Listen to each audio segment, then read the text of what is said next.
Hey YouTube family, I hope you all are doing well. Welcome back once again to our daily hacking news series. You can hit the like button, it will work as a sort out for our team and subscribe to as well. Now let's get right into video. So first news is again related to pwn2own.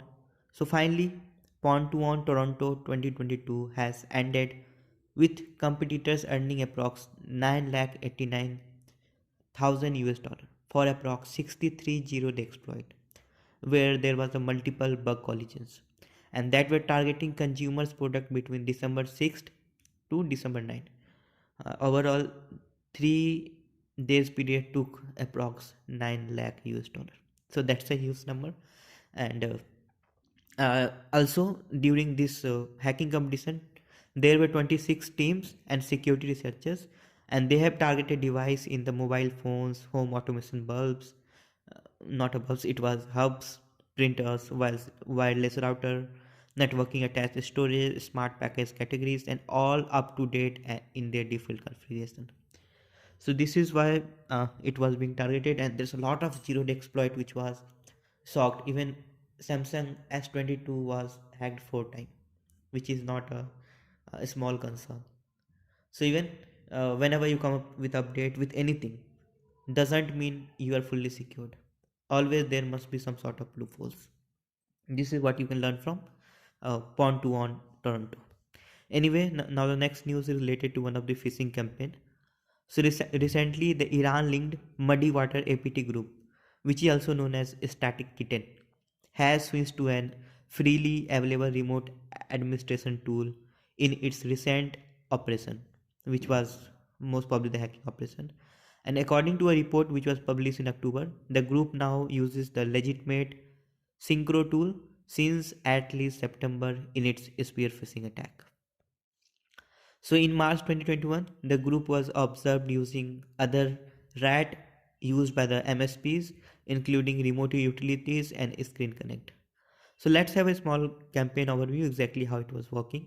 So Muddy Water uh, group in this campaign leverages phishing and spear phishing techniques as initial vectors via hijacking corporate emails account.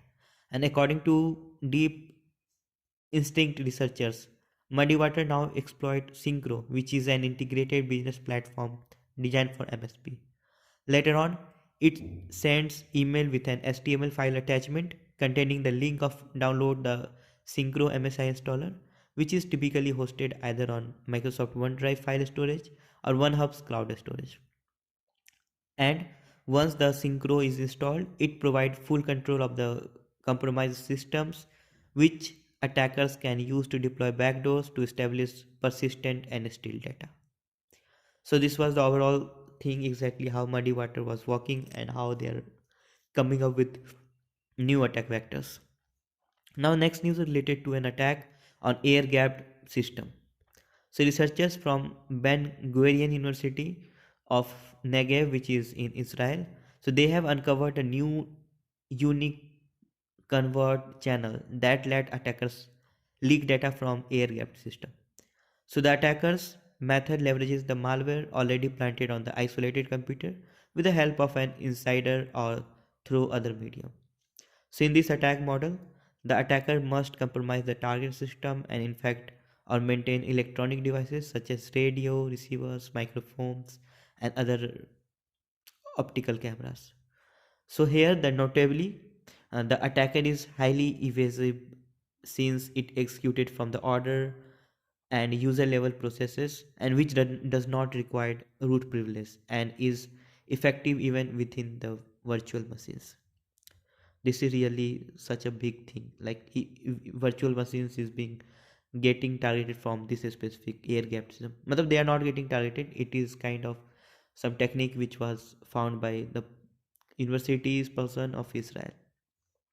So in this specific attack, by using radio signals, sensitive information like file, encrypted key, biometric data, key logging can be malted or leaked as well.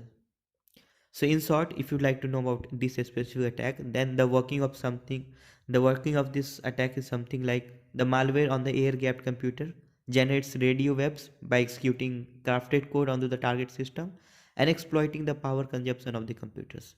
Also, This malware is able to generate low frequency electromagnetic radiation. This is something that is need to be focused because air gap system is being used in bank and other highly sensitive areas. This is, I guess, uh, working within 2 meter of gapping. You can see on the image, I guess, uh, something is shown over there on the screen. Now the last news is related to Python and JavaScript. So on Friday, the researchers warned that a threat actors was typo squatting popular pypi package to direct developers to malicious dependency containing code to download payloads written in Go.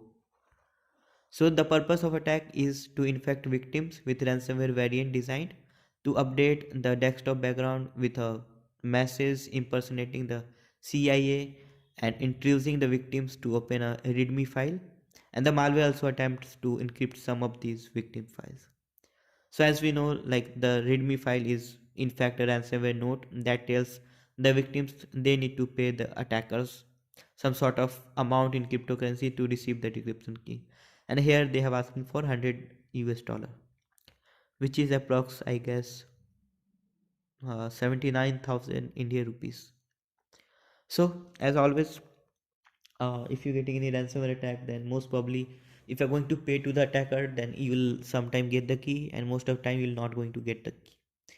So the main concern is before getting on any of the attack, just mark yourself safe by not clicking on any random links, not opening any random website. uh, just try to avoid Google stuffs. Right now it's on YouTube, but I say just ignore the Google stuffs and avoid accessing internet directly. So that's all. I guess that's all for today. I hope you found this video helpful. If yes, comment on feedback. You may subscribe because we are bringing hacking news on daily basis. So at last, thanks for watching this video. Have a great day. Jai Hind.